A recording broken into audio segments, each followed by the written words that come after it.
Let's go through some tips for helping you get more out of your CAT precision cutting edges. Before you get started though, check your operation and maintenance manual for proper safety procedures, and always wear appropriate personal protective equipment.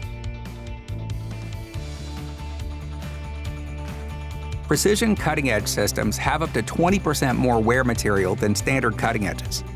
They also have built-in wear indicators. This means you'll know when to flip your cutting edges to avoid costly blade repairs.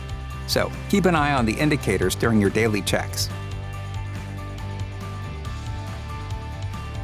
High-impact conditions can shorten your blade's service life, so make sure all your GET are right for your working conditions. Keep hardware at proper torque values. Never apply lubricant to cutting edges or other GET. Use new bolts and nuts when installing new cutting-edge components. Check that all surfaces are free of dirt, debris, or rust. Start to install at the center and work out toward the ends, or you can install from one end to the other. Strike the bolt heads with a hammer.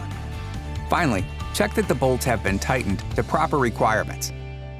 For more information and support, contact your CAT dealer, and always check your operation and maintenance manual for specific instruction and safety procedures.